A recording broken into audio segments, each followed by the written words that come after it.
Welcome, everyone. Thank you for joining us this morning for our discussion with Paul Silver on strategies for charitable giving.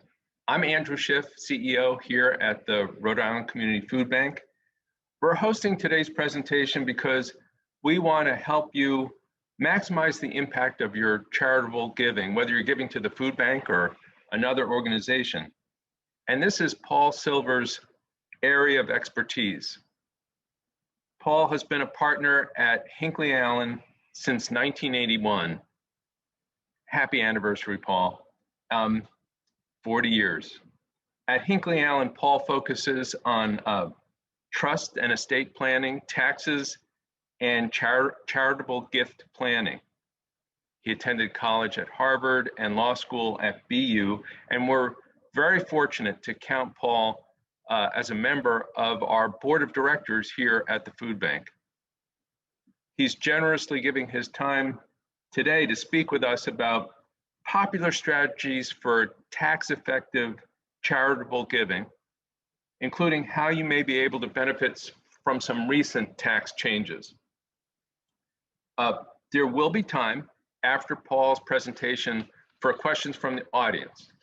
So at any time, if you think of a question, click on the Q&A box at the bottom of your screen and type in your question, and we'll do our best to answer all your questions later in today's presentation. There'll even be an opportunity for you to raise your hand virtually and ask a question. We'll unmute you so that you can ask your question. And our Chief Philanthropy Officer, Lisa Roth-Blackman, will join us at that point to moderate the whole Q&A segment. But right now, it's time to introduce Paul Silver. Welcome, Paul. Thank you for doing this for us. Happy to do it, Andrew. Now I can see myself, so I guess it's working. It is. I will begin. So as Andrew said, of course, this is a discussion of tax-effective giving. Certainly taxes are a portion of what motivates people to do charitable giving. There have been studies that have been done, and certainly the tax benefit is not the only thing that does it. If you don't have a charitable intent, making a charitable gift is unlikely to be something you're interested in, because remember that until the tax rate, the income tax rate, gets to be 100%, which fortunately it is not at this point and presumably never will be, the charitable gift is still going to cost you something. It's not free, but the government will at least subsidize it. So what I want to talk about primarily this morning is how, because you have to play by the rules, if you give too little to charity, you may not get the benefit from it as tax-wise. And if you give too much to charity, you may not get a benefit, or at least the benefit may be delayed over several years. So starting with the basic rules, and I'm going to use the term cash gifts a lot. I don't mean literally cash. I don't mean that you're giving dollar bills to the charity, but I'm distinguishing cash gifts from gifts of property, real estate, stock, etc. So when I say cash gifts, as I say, I just don't want to leave an incorrect impression. So with respect to cash gifts, historically, the amount that you could deduct in any one year was limited to 50% of your adjusted gross income. Adjusted gross income is basically your gross income with a couple of small adjustments. Retirement plan contributions gets deducted from that to come up with adjusted gross income, as do student loan interest paid. But let's just, even though the correct term is adjusted gross income, let's assume it's your total income. So the rule was you could deduct up to 50% of that. So if you have $50,000 in income, cash gifts, because this only applies to cash gifts, could be deducted up to $25,000 in that year. That rule was changed 2 years ago to make it 60%, And for 2020 and now 2021, though currently this rule that I'm going to say in a second will go away at the end of this year, it is now for cash gifts 100%. So again, in my example, if you have a $50,000 income and you make a gift of cash, you could deduct it up to $50,000. So that's a good change. Many of the changes that have happened in the last several years really are not favorable to charitable giving, but that at least is a good one. Obviously, most people are not giving all of their income away, but there are certainly circumstances where some of the figures I'm going to use, they sound maybe somewhat outrageous, but they're not. But I'll get into that more later on. So that's the rule, 100% for this year at least, as far as cash gifts are concerned. If you make gifts of property, stock as an example, and now we're talking about gifts, and the cash gifts also apply to this, are gifts to public charities. So later on, we're going to talk briefly about private foundations. These rules do not apply.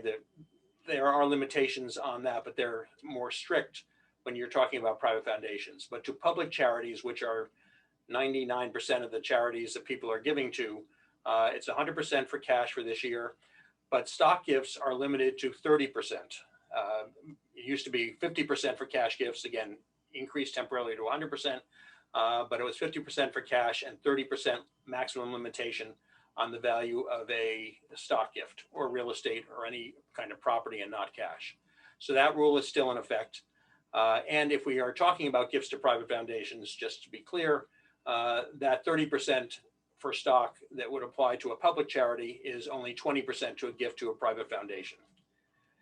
And also remember that on the assumption that most of you are Rhode Island residents, although the rule really is the same for Massachusetts, there is no Rhode Island deduction for charitable gifts. It used to be that your Rhode Island tax return was based on your federal taxable income. Now it's based on your federal gross, or at least adjusted gross income, which of course is your federal income before deductions. And you get no deductions for Rhode Island purposes. So you're not getting that 6%, if that's what the bracket you're in for Rhode Island purposes. You're not getting a break from Rhode Island for that. And that's an important factor to keep in mind. So when I said earlier, if you give too little, you're not going to get a deduction. And here's the reason for that. I'm not going to get into the politics of the changes that were made in 2017, but the reality is that the personal exemptions, the deduction for personal exemptions were eliminated at that point. And in exchange, the standard deduction was increased substantially. So that now, and I'm going to just give examples of people who are over the age of 65, because there's an additional standard deduction if you're over that age. That number for 2021, the current year, is $27,800. So unless you have itemized deductions in excess of $27,800, you're obviously going to select the standard deduction, and therefore your charitable deductions are not going to be, as a practical matter, you're not going to be benefited by making those charitable deductions, because they would only occur on your tax return if you were going to itemize your deductions. So what does that mean? And again, I'm sort of focusing on people who are older and perhaps retired. So it used to be that your deductions were the medical deductions, state and local taxes deductions, charitable deductions, interest deductions, and so-called miscellaneous deductions, which I'll talk about in a second. So for a person who's retired, and I'm really figuring primarily that they're older, most people, younger or older, do not get a medical deduction, because medical deductions are only, medical expenses are only deductible to the extent that they exceed 7.5% of your adjusted gross income. So if you have $100,000 adjusted gross income, the first $7,500 are not deductible, and only the amounts in excess, and these are of course your unreimbursed by insurance or any other source medical deductions, only the excess in that example of over $7,500 would be deductible. And I'm going to say most people do not have that much that is unreimbursed. So most people do not get medical deductions as a practical matter. State and local taxes is a potential big deduction, but as you may know, again, in 2017, when this law was passed, they capped the deduction for state and local taxes, which are your real estate taxes, your car tax, to the extent we still have one in Rhode Island, and your state and local income taxes. So those are capped at $10,000, which is not a very high number because certainly many donors, their real estate taxes alone are more than $10,000. But that's a deduction. You'd get a $10,000 deduction, assuming your state and local taxes are in excess of that amount. Again, with older individuals, frequently they've paid off their mortgage, so there's no interest deduction. And then the last one of importance is the so-called miscellaneous deductions. And those are things such as amounts paid for preparation of income tax returns, any tax advice, and also financial advice. If you have somebody who's managing your money, their fee was deductible. Now all of those miscellaneous deductions, tax prep, tax advice, money management fees, any other financial advice, all gone. So in my sort of maybe an extreme example, the person only has $10,000 of itemized deductions, no medical, no interest because they paid off their mortgage, no miscellaneous deductions because they're not allowed anymore, and only state and local taxes capped at $10,000.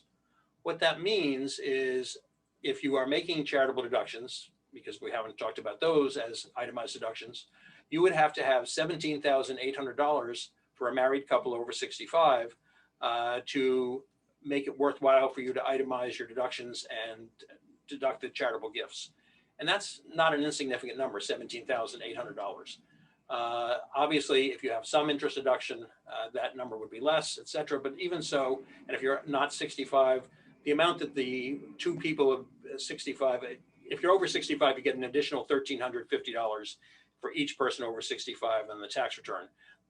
Those figures were included in my $27,800. But if you subtract out that $2,700, you're talking $25,100 for an under 65 couple. So again, it's a significant number of charitable deductions that you'd have to have in order to make it worthwhile to itemize. So if you are in that situation, you may still be making, and we would encourage you to make charitable gifts if that's your desire, but you're not going to get a tax benefit from it. So what are some strategies to use so that you do get a tax benefit from your charitable deductions? And I'm going to come up with 3 in total, but I'm going to talk about 2 here.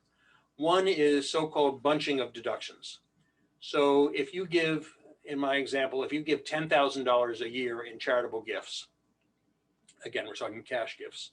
If you give $10,000 a year and you only have $10,000 in the state and local taxes, no other deductions, every year you will have the 10,000 SALT deduction, so-called, the 10,000 charitable gifts, $20,000 in total, the exemption, which goes up slightly every year, 27,000, excuse me, the standard deduction, 27,800. So you would never itemize your deductions because obviously 20,000 is less than 27,800. So if you change your technique in how you make charitable gifts, on the assumption that you make charitable gifts on an annual basis, and let's assume for this example that you make them all in December, the advice would be to consider at least, and you may want to let the charities know if you're making significant gifts, but instead of making a gift in December of 2021, for an example, defer that until January of 2022, but at least mentally count that as your 2021 gifts, and then make your 2022 gifts in December of 2022. So that would be $10,000 in January, $10,000 in December. Now you've given away $20,000 during calendar year 2022.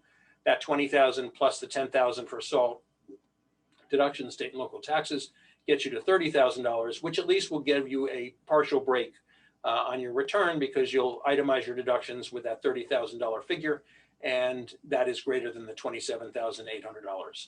And then when it comes to be 2023, you do the same thing. You don't make the gifts that otherwise you would have made in December of 2023. You defer that until January of 2024, make the December 2024 gifts, and you go through this. So every other year you're giving $20,000 and at least getting some benefit. And obviously the actual numbers that you're paying will affect those calculations. But at least it's an opportunity to consider that and maybe go to that system and get a deduction. The second alternative, and this one is for people who are either of an age where they must take required minimum distributions from their IRAs. And this only applies to IRAs. It's not going to apply to 401ks that I'm going to mention now. And that is several years ago, they put into effect a law which allowed you to make up to $100,000 of gifts from your IRA directly to charity, and that then would not count as income to you.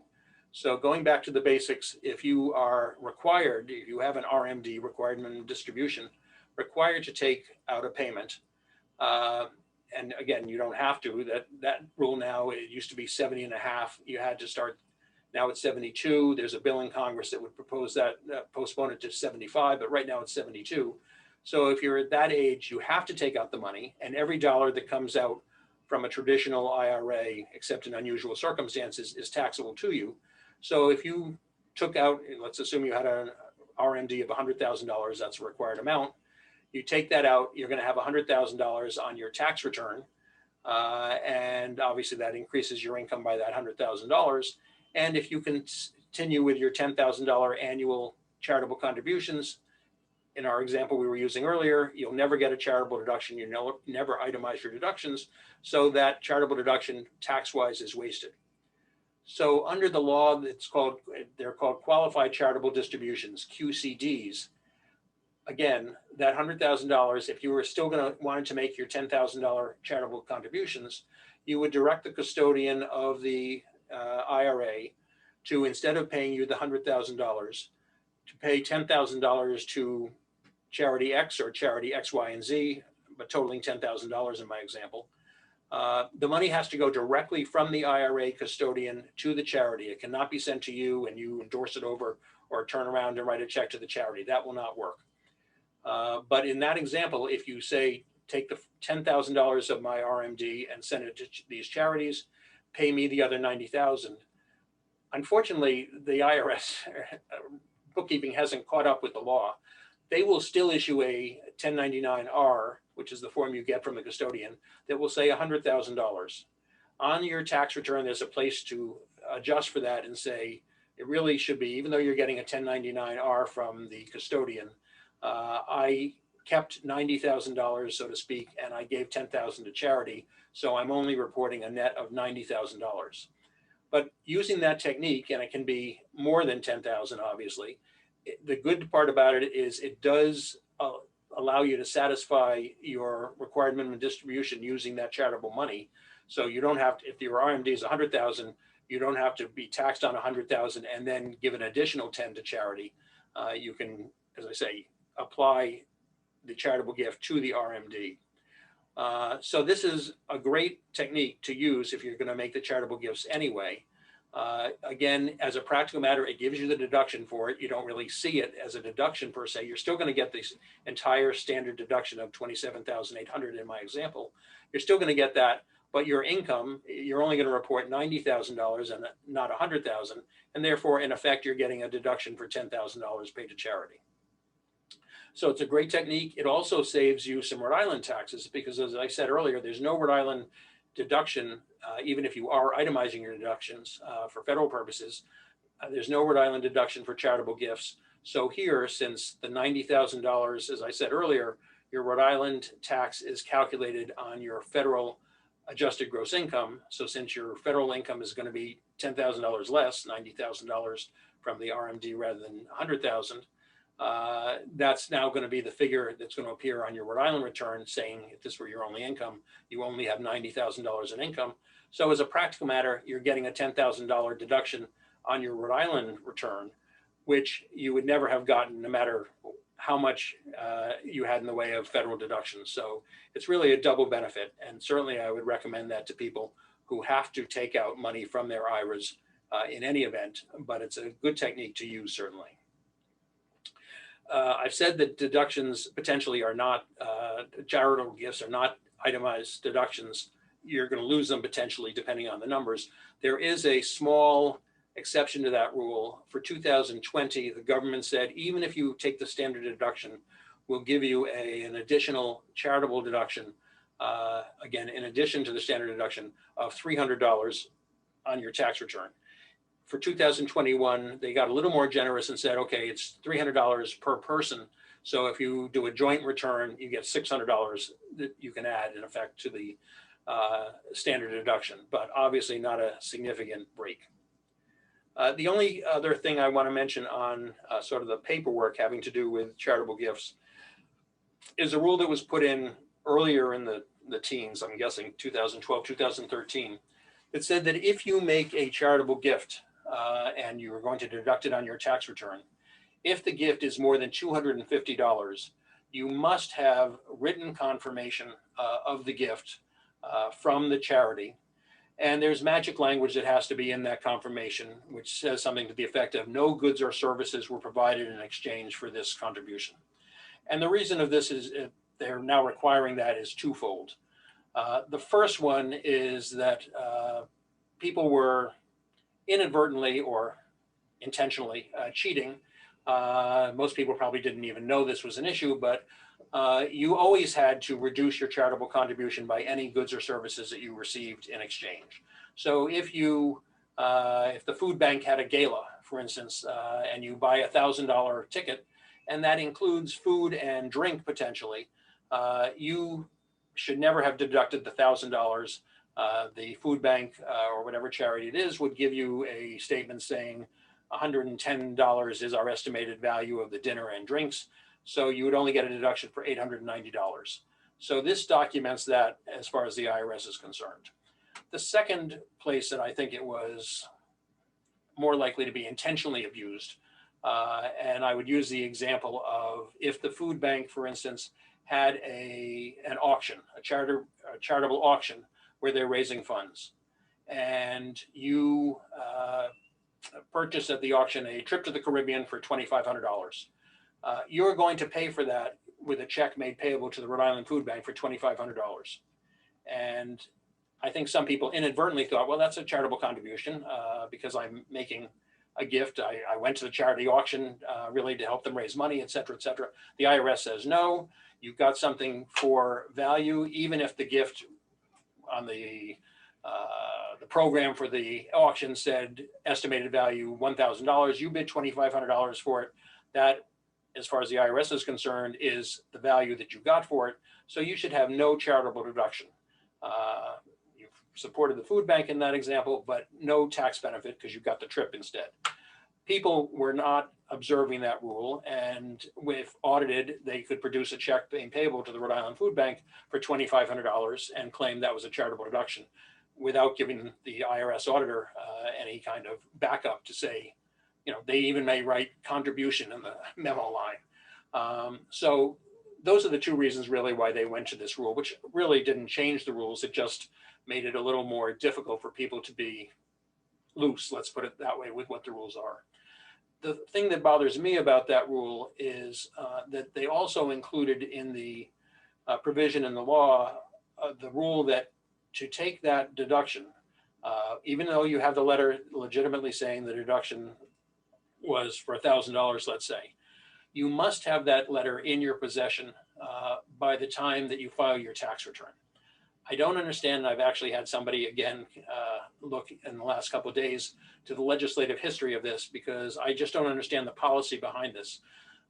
It seems to me that if you file your tax return and on another issue get audited, you probably have the information, but if you don't, between the time that you get a letter from the IRS saying, and they don't do many in-person audits anymore, but if they did, please come to the IRS building in downtown Providence and bring your records.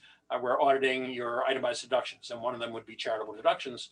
But let's forget that. Let's assume it's the interest deduction. If you, for some reason, didn't have an interest statement that supports that, and in between the time you got that letter and the time of the audit, you contact your bank and you get a duplicate statement, that's fine. There's no problem with that. If you do that for a charitable gift and the letter is dated in that time frame between basically any time after you filed your tax return, the IRS will disallow that deduction. And this has gone to court, and the courts have upheld the denial, saying that's what the law says, and they don't go into the rationality of it. But because that's what the law says, you must have in your possession by the April 15th or the extended date, it's going to be disallowed. So just remember that. and make sure you keep those letters, basically.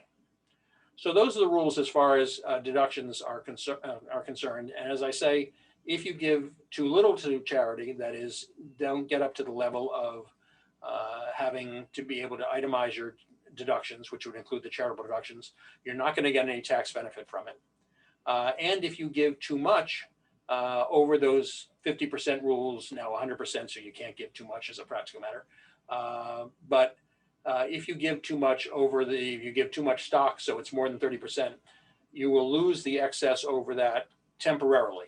You can carry over, if you've exceeded those numbers, the percentage that you get, you can carry over the excess for 5 years after the year of the gift. So you actually have 6 years, the year of the gift, and then 5 years after that to carry it over. And in most cases, unless you're making a very significant gift or you have very insignificant income, you're going to be able to get that gift over that 6-year period. But again, at least the bad part of that is the benefit of the charitable deduction will be delayed because you're going to have to spread it over several years. So that's my summary of the rules as far as gifts are concerned. So now let's talk about some specific techniques that you can use, ranging from the easiest and in many ways the cheapest, because you're not going to need to involve an accountant or a lawyer, to more complicated ones. So the easiest gifts are clearly cash, again, checks presumably, cash gifts. And very simple, you get a solicitation from the charity, you send in your check, and just obviously keep appropriate records, hopefully get a letter from the charity. And I suggest to clients that in January or so of the following year, they check their significant list, at least those gifts over $250, and contact the charity, and the charity will be very happy if they didn't do it the first time originally when you make the gift to either send you a letter at that point or replace a letter if you misplaced it. But I would suggest doing that every January and making sure you do have the documentation, again, before the date that you file your return. So that's a very simple gift. A better gift, if you have the resources, is to make a gift of appreciated property. And here's the reason why. Appreciated property, if you make a gift, let's say of stock, you have $10,000 worth of Apple stock that you paid $4,000 for. That will be a gift of $10,000 to the charity. This will be deductible on your return if you're itemizing for $10,000. Again, assuming though that that's long-term capital gain property, which in many cases, if not most, stock would be. That means you've owned it for more than 12 months. So if that's the case, you get a full deduction for the fair market value of the stock. If it's short-term capital gain, you'll only get a deduction for your basis, which in my example would be $4,000 on a $10,000 fair market value stock. So you're really getting a double benefit here. One is, of course, the charitable deduction, but secondly, that in my example, the $10,000 stock, if you were to cash that in, of course, it's really not worth $10,000 to you. You'll get $10,000, but then assuming long-term capital gains taxes between Rhode Island and the federal government and the additional Medicare tax is roughly 30%, you're going to pay 30% of that $6,000 gain, $10,000 minus the $4,000 basis, in income taxes. So in fact, your $10,000 in your pocket would only be worth $8,200. Having said that, though, you're going to get the deduction for the full $10,000 on your return. So that's the benefit of making a gift of appreciated property. So that's certainly something to keep in mind. Again, does not take any sophisticated planning or advice from accountants or lawyers.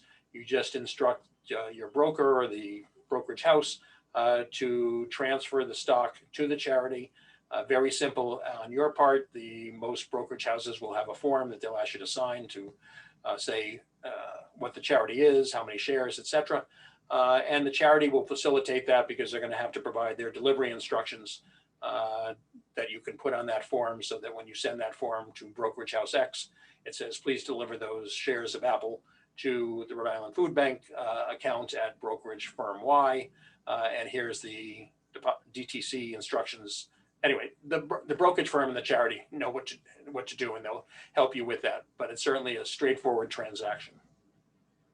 So you want to give appreciated property in an ideal world. You don't want to give depreciated property, because that's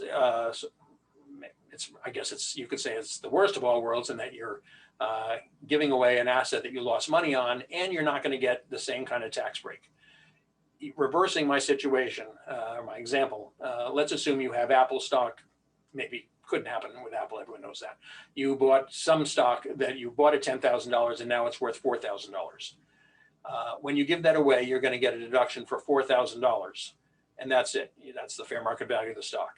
So in that case, the better technique is to sell the stock, which would give you a $6,000 capital loss, and then transfer the cash, the $4,000 you got for selling the stock, to the charity. So now you're back up from a $4,000 charitable deduction to a combination of a charitable deduction of $4,000 plus a capital loss of $6,000. So again, at least you're getting the benefit, depending on what other capital gains or losses work out for you, of potentially a full $10,000. So again, depreciated property, don't give the property, sell it, and then give the proceeds. Okay, another simple technique, certainly, well, let me talk about lifetime gifts and death time gifts, because that's where I'm going to shift to death time gifts. It's always better to give during life, for several reasons. One is the tax reason, which I'll talk about in a second. Secondly, you get to see how the charity is going to use it and hopefully get some enjoyment from that they're using your money. And also the charity, of course, gets it earlier, which means they can use it earlier, and presumably that's a benefit to whatever field they're trying to help. So lifetime gifts are better than death time gifts. And again, they give you a double benefit. If you make a bequest in your will or trust, that certainly to a charity, that certainly will be a deduction on your estate tax return. A lot of people are not paying estate taxes legitimately. Right now, the federal exemption is over $11 million per person that you have to have in the way of assets before you pay a penny in federal estate taxes. Presumably that number over time will go down. There are certainly bills in Congress to reduce it. The law, which was passed in 2017, which increased it from 5 million-ish to 11 million-ish, has a sunset provision that says if Congress does not make any changes in it, it will revert to the $5 million figure adjusted for inflation in 2026.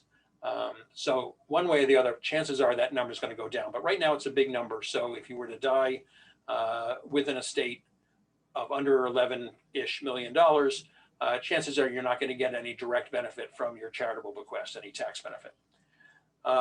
If you make a lifetime gift, however, you still get the same estate tax benefit, really, because you've given that money away and you therefore don't have it in your estate. So as a practical matter, it's clearly not going to be part of your gross estate and not be reported, and you're not going to pay tax on it. Your estate's not going to pay tax on it. So you get the same benefit at death.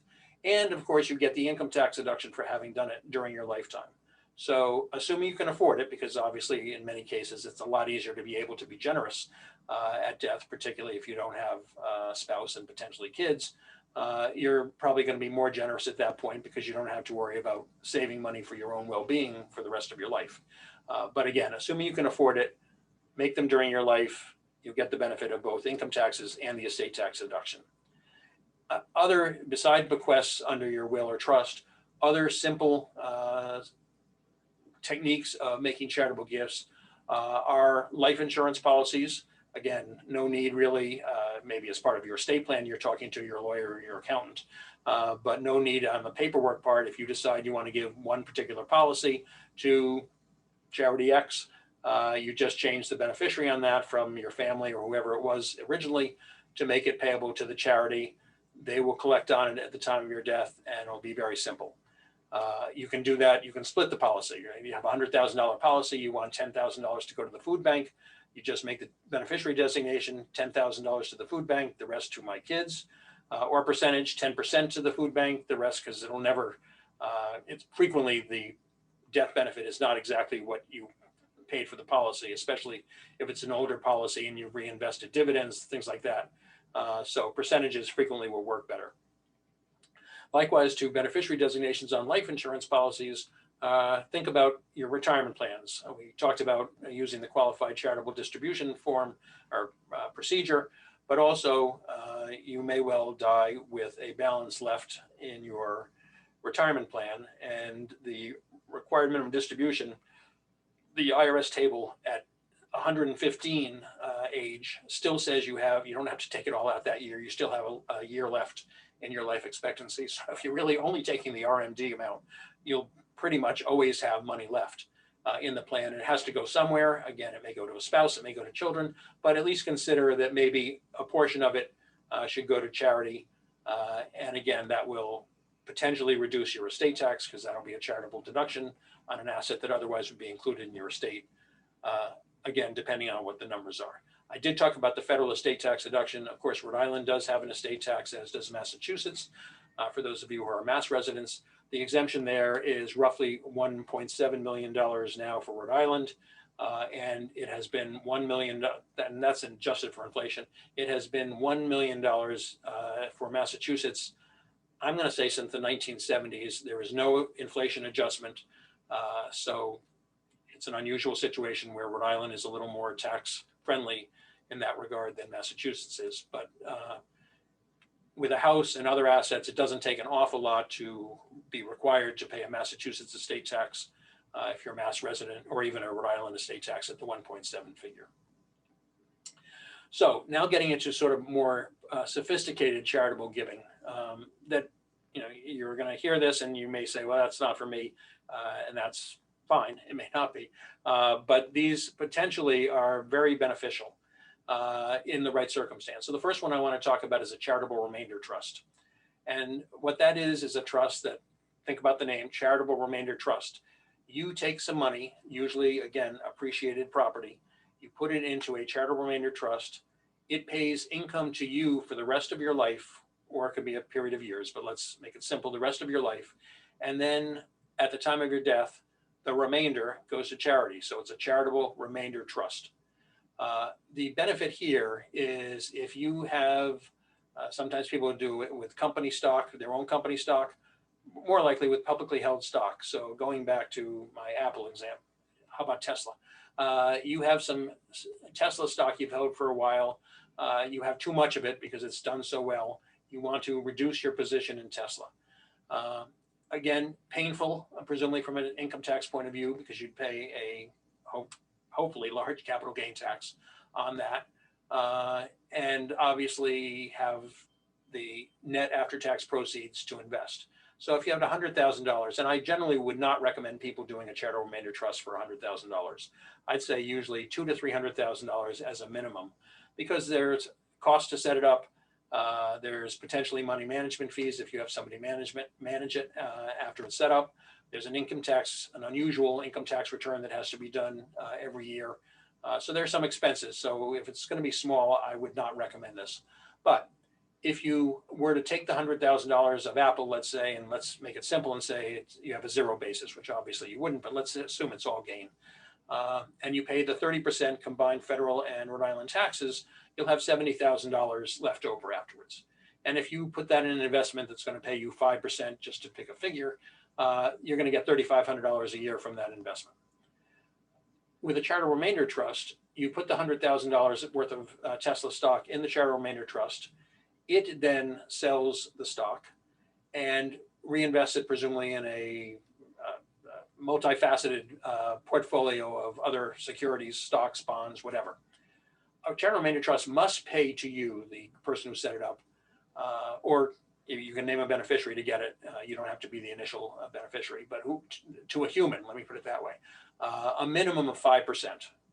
So from that, you're going to get $5,000 in the first year, 5% of $100,000. So you're already ahead, because in the first example, you only had $70,000 after paying the tax, and at 5%, you're going to get $3,500. But here you're going to get $5,000 for the first year. In the second year, we look, there are two kinds of charitable remainder trusts. A charitable remainder unit trust, I'm probably telling you more than you really want to know. Charitable remainder unit trust, which says every year, look at the value of the trust, the prior year's 12/31 value, and apply the percentage you said, 5%. So if the end of the first year, this stock, even after taking out the $5,000 for yourself, the portfolio has risen to $110,000. Now, as if that's the 12/31 value, now you're going to have to take out, and that's a good thing that you have to take it out, $5,500, 5% times $110,000. Now, of course, it can go down also, and then your annual payment would go down. That's a charitable remainder unit trust, and that revalues it every year. An alternative to that is a charitable remainder annuity trust, which again has to set the payout at least 5%, but it then fixes that dollar amount. So in my example, the payout would be $5,000 per year, every year, whether the trust goes up or the trust goes down. So going back to my simple, if any of this is simple, example, again, you're first ahead because you're going to get $5,000 a year in the first year from the charitable remainder trust, as opposed to $3,500. And you'll never pay tax. Also, the money that's paid out to you, the $5,000, is tax preferred in some ways, and that some of it will come out generally as ordinary income, which you would have gotten from the $70,000, and some of it will come out as capital gain taxable income to you. So you'll get a tax preference on that. So you'll also probably pay less tax on that $5,000 than you certainly would on a regular $5,000, and maybe even on the $3,500. And the other benefit you get is you get a charitable deduction when you fund the trust in the first year. Now, you're not giving the charity $100,000. You're giving the charity $100,000 sometime in the future, and the IRS says, okay, what's your life expectancy? And they then apply a factor to figure out what the charitable deduction will be. And just as an example, if you are 70 years old when you set that up, it will, and these figures change depending on what the IRS interest rates tell you to use. And charitable remainder trusts are slightly less beneficial when we're in a low interest rate environment as we are now. But the figure now would be about 46%. So in addition to getting more in the way of income from the charitable remainder trust, in addition to the benefit of diversifying your portfolio, because you're overexposed in Tesla in my example, without paying any capital gains tax, so you're going to get more cash flow every year. You're also going to get a $46,000 deduction in the year of the gift on your tax return. So now you're over the standard deduction. We know that in that example. So that'll save you money also on your other income. So it's really a win-win situation in most cases. Just one or two sentences on trying to be complete on this. There's the reverse of a charitable remainder trust called, cleverly, a charitable lead trust. That's a trust in which the charity gets the money first, and then the remainder goes to generally your children. So it's the reverse of the charitable remainder trust, which was humans first, charity second. This is charity first, humans second. There's a lot written about charitable lead trusts. In 40 plus years of practicing, I've done one. They're just not terribly applicable, but I just wanted to mention the name. So if somebody mentions it to you, you'll at least know that we briefly spoke about it.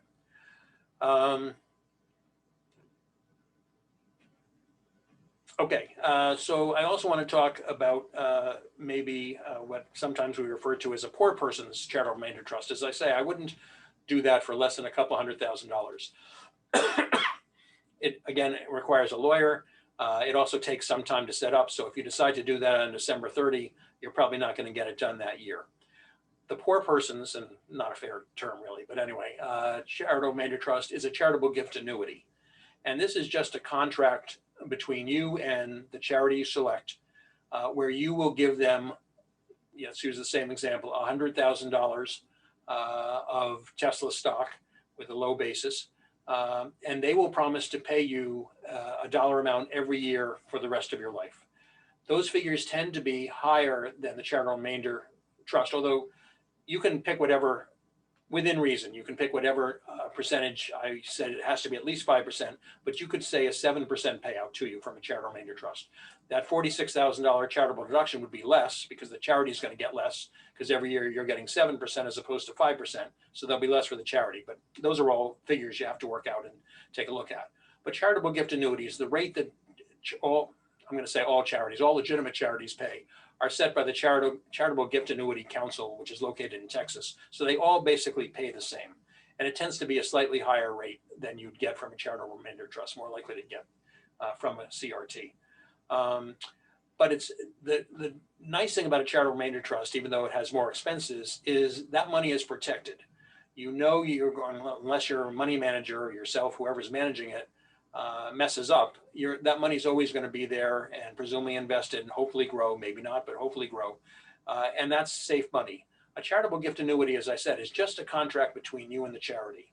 That money is not isolated at the charities, on the charity's books. It's a general asset of the charity, and you are now a general creditor of the charity. So if the charity gets into financial difficulty, it's possible that the annuity will disappear, or they'll only be able to pay you 30 cents on the dollar that they promised you, because all the creditors of the charity, as it goes out of business potentially, are only going to get 30 cents on the dollar. You'll be one of those creditors. So make sure that you pick a legitimate, solvent charity if you want to go that route. But as I say, it's a simple, usually 2-page document. A charity will do their best to get it to you and signed and get the money in the door. If you notify them on December 30, you want to do it, it can be done within 24 hours. I'm sure the charity won't be as appreciative as they otherwise would be, but still, that's, and you don't have to involve a lawyer or an accountant in that. It's a very simple procedure. And as I say, that's the simpler way of doing a charitable remainder trust. Also, just want to talk briefly about gifts of what kind of property charities are likely to accept. Cash is wonderful. Stock, publicly held stock, is wonderful. Other gifts are less wonderful. Best example probably being real estate. People frequently are moving out of their house. In today's hot market, it's probably less likely to occur, but sometimes they can't sell the house and they want to give it to charity. Charities will consider it and they may accept it, but remember that real estate has a couple of problems. One is everyone's always concerned about environmental problems. So if there is an environmental problem, maybe it's now the charity's environmental problem, not yours. And secondly, charities are not in a position and they're not set up to manage real estate. And if you're having trouble selling the real estate, they probably will have the same trouble. And they don't want to be holding real estate, having to pay maintenance costs, and things like that, certainly for the 2 or 3 years potentially it takes them to sell. So they will be less enthusiastic, let's put it that way, to accept real estate. And there are other non-easily marketable assets that you may get a little pushback on. So now let me just go to a couple more techniques and then we'll wrap up. We talked about the charitable remainder trust and the charitable gift annuity.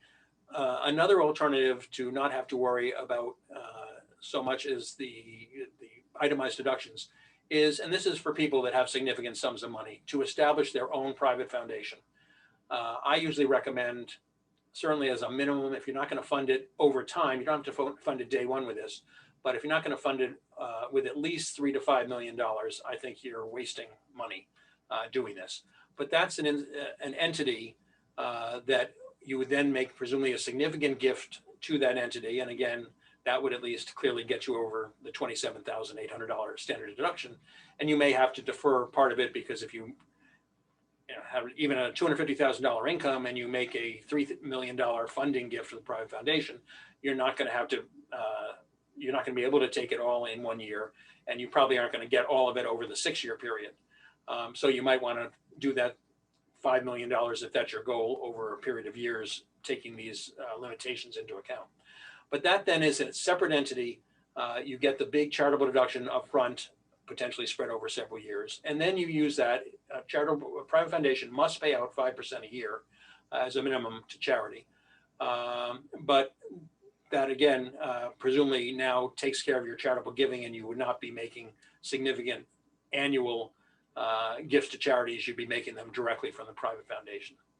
And then again, going back to my probably politically incorrect term of a poor person's alternative, that, and these are certainly not only for poor people, and they're very sizable potentially, is a donor advised fund at either a community foundation or Fidelity. Actually, Fidelity has the largest charitable organization in the world, which is their donor advised fund program. Vanguard also has one. I'm sure a lot of the other mutual fund companies have. And this is an account, again, not where you have to, private foundation, you have to get it qualified by the IRS. The qualification process, which takes a year or two, is retroactive to day one, as long as you file on a timely basis with the IRS. Excuse me. But that clearly requires an annual tax return, 990PF so-called, and work to incorporate, if you can do a trust format or a corporate format, but there's clearly legal fees and things like that involved. A donor advised fund, you contact, as I said, the community foundation in your location or a public mutual fund company, and they have all the paperwork, no legal involvement necessarily. You can set it up close to December 31 and fund it. And the only small fly in the ointment here, there's no annual tax return. Under current law, there's no requirement to pay out any particular amount in any year. You can skip some years. I will say that Congress thinks this is being abused. And the fact that Fidelity is now the largest charitable organization in the world doesn't help any to bring it to light to Congress. And so there are some proposals that would say you have to pay it out. Any contribution has to be paid out within 5 years. You can make multiple contributions over several years. So the 5-year period would be a running period, rolling period. But as of now, there's no mandate that it gets paid out at any particular time. The only fly in the ointment, and it's really not one, is the fact that it is a donor advised fund. A private foundation, you can make gifts to any legitimate charity, very limited restrictions. Here, you cannot direct where the gifts are going. You're only advising the charitable parent, let me call it. Unless you're picking a non-legitimate charity, I think it's extremely unlikely that any governing entity would not follow your advice. They'd be sort of, when that got around, they'd be put out of business, I think, as far as having donor advised funds. So it's probably not a practical deterrent in any way, but theoretically, you're not directing where the money goes, you're advising them, and they will undoubtedly follow your advice, but I guess there's always that small risk. And those, in most places, can be set up for $25,000 or any larger number, and some of them are very substantial. And it's a way they will ask you to designate who you want to be the advisor, and in most situations, they will allow you to name successor advisors. So if a couple does that and say, we want to get our kids involved in charitable giving, certainly the family could meet every year and decide how to parcel out the money. The charitable parent, if I can call it that, an entity, will only want to have one advisor at a time. So the fact that you're having a family meeting is irrelevant as far as they're concerned. But you certainly, in most cases, can designate that upon your death, your children, or one of the children at least, will be the spokesperson. And that can continue usually for at least one generation, and some places allow you to continue it longer. So that's a great situation. It works tax-wise, excuse me, similarly to a private foundation, where you put the money in, you get a deduction for the entire gift in the year you're funding it, or each year as you fund it. And again, you now no longer have to worry about whether you're going to get the benefit of the charitable gift. You get it up front, and you maybe make all your charitable gifts potentially from that and not from your personal account, where you need to try to get the charitable deduction on your itemized deduction list. That is probably more than you want to hear on charitable giving. I hope it's been helpful. Hopefully you know more than you did at 8:30 this morning. And hopefully when you go talk to your accountant, lawyer, charitable development officer, or financial planner, you now are more sophisticated and have a better basis to have a discussion with them. So thanks very much. Thank you, Paul. It's terrific overview and great advice. So now we'd like to take some questions from the audience, and I'm going to welcome Lisa, who's been monitoring the questions, and she'll pose the questions to you. Great. Good morning, everybody, and thank you, Paul. That was a great comprehensive overview. We did have one question way back in the beginning about the phase out of deductions for income over 400,000. I wonder if you can just touch on that. That's a proposal. Okay. It does not exist at this point, to my knowledge. So that really doesn't. And there used to be, trying to think of the name, the Pease Amendment, I think it was, where for several years, many years, they started to get phased out. All your deductions started to get phased out to the extent that they exceeded a certain amount, but it kicked in before $400,000. So I don't know if that's what the person's thinking about, or some of the proposals that Biden is saying 400,000 is sort of his magic number. There'll be a higher capital gains tax rate potentially if you have income over 400,000. And I think this may be part of it also, but currently I don't think that exists. And when they put in the cap on the SALT deductions at $10,000, they got rid of the Pease amendment that started to reduce your charitable deductions as you have other income. Got it. And then we have a comment, and I just want to remind everybody you can put questions in the Q&A box, or you should see the hand raise icon down at the bottom of your screen if you would like us to unmute you so you can ask a question live. We will go for a few more minutes if anybody has questions. But there's a comment from Tim just to clarify on the Fidelity Charitable Donor Advised Fund. The minimum is actually only $5,000. There's no cost and it's very simple, and that he can donate stock directly from his Fidelity account to the fund and then advise the gifts. So just to provide that little bit of detail. And another question just popped in about if I don't have an RMD yet, is there a method to donate from my IRA without it being income to me? Yes, the same rules apply. They just made a big deal out of it that it did help fulfill the charitable gift is part of the RMD if you need to take out that RMD. But I believe you have to be over at least 59 and a half. I'd have to check on the age.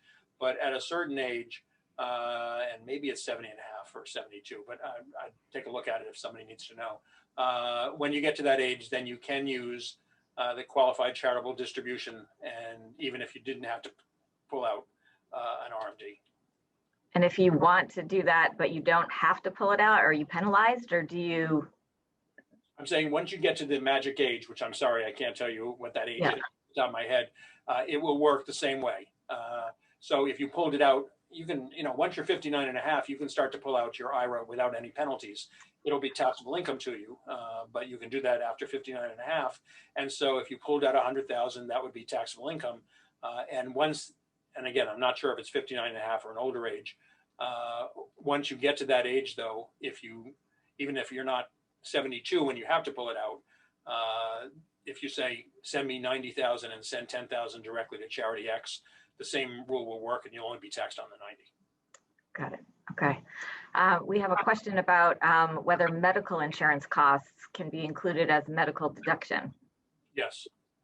Yes. But again, in many cases, it's being paid by your employer and it's not being taxed to you in the first place. So you can't deduct that. And even if you're over 65, you may have a Medicare supplement plan and the Medicare premiums are also medical deductions. So, but again, depending on your income, 7.5%, and it was 10%. They bounced back between 7.5 and 10. Right now, it's 7.5. Still can be a significant figure, and you may not reach there. Got it. All right. So we have a sort of two-part question here. One is if you could discuss the step up, I assume step up in basis and the likelihood of it being changed. And the second piece is the likelihood of retroactive changes in the tax code regarding charitable deductions. Let's do number two first. I'm Okay. not aware of any significant retroactive changes they're talking about as far as charitable deductions are concerned. So I assume those rules would the rules we've talked about would stay. On the step up, the alternative to the step up is what's called carryover basis. And they instituted carryover basis in 1976. And they realized it was such a disaster that they repealed it within a year retroactively, so it never took effect. The problem with carryover basis or using basis of the original purchaser, and this is less true now than it was in the 70s, is that the only person who knows what the basis is dead. So that makes it difficult. Now, and because in those days, most people or many people had their securities in their safe deposit box, maybe with scribbled notes as to what they paid for it. Now, most people have their securities at a brokerage house where they either bought it and therefore the cost basis is recorded, or they funded it and maybe the broker asked for the cost basis and maybe they got it. I'm pessimistic that it's going to happen. On the other hand, so far I've been wrong about the fact that Biden doesn't seem to be pushing for a reduction of the exemption for estate tax purposes, which was sort of part of that package that people thought the 11 million federal exemption would be reduced. He seems in the green book that has his proposals, he doesn't address it. So some people have speculated it's going to go down in 2026 anyway, so why waste political capital on that? But I just think that was an easier fix, because all it means is when you're preparing an estate tax return, you just use a different exemption number. It's the same process though. Whereas the idea of step up in basis or not having a step up is really a big change. And I'm sure that the legal and accounting professions will push back, as well as wealthy people will push back on that. He's also talking now about, in effect, a mandated paper sale at death, so that your gains would be recognized as at death. Canada has that system, and apparently it works well there. So maybe that would be a way they'll do it. And they're now talking about potentially gifting. If you make a gift to your kids, for instance, that could incur the capital gains tax. So obviously this stuff is important to know and to think about, but I guess in some ways I think you can spend your life worrying about what it might be, and until people in Washington get their act together and really refine the plans, because there are ideas all over the place, and I guess I'm just think it's difficult to really plan on that. Some people say, you know, I was going to make a gift to the next generation before they change the law. Well, the bill says, the Biden plan says that it will be effective the date of announcement, which he has presumably already announced. I think it was April 22nd. They released the Green Book. So that's already been announced, whatever date of announcement means. And the problem is, if you try to avoid that, whatever's going to happen, if you made an early gift, the whole step up in basis, I know I'm giving a longer answer than you probably want, but the step up in basis only occurs if you die and leave it to the next generation. If you make a gift during your life of stock that's appreciated, your children, whoever gets the gift, is taking your basis. You don't get a step up, because they didn't get it by inheritance, they got it by gift. So if you wanted to avoid, whenever the new law becomes effective and you made a gift, if they don't change the step up rule, you've now really done yourself a disfavor, in that you've given the kids, under the current rules, and let's assume they don't change, they now will take your basis. Whereas if you just held it and died with it, they would get a step up in basis if they don't change the law. So it's difficult to really have a cohesive plan as to what to do now, other than to some degree sit and wait. Got it. Well, thank you. That was incredibly detailed and comprehensive, Paul. And I think we are out of time and out of questions. So, we got one more, and then we'll wrap it up after this one. So you talked about QCD giving. Can the person give a qualified charitable contribution to a Fidelity Charitable Donor Advised Fund and then distribute the gift over a period of years? Or do you have to give the money directly to a charity? I am pretty sure that that rule is similar to many other rules that does not allow that to the donor advised fund. If for no other reason, that it doesn't necessarily take effect immediately, because once you put it in your donor advised fund, as I said earlier, there's no mandate as to how quickly that money comes out to the charity. And so I think the IRS has ruled against that, because they don't want to encourage people not paying tax on the 10,000 of their 100,000 withdrawal and not distributing it to charity, so that nobody wins, not distributing to an actual charity as opposed to the donor advised fund. So I don't think that's allowed.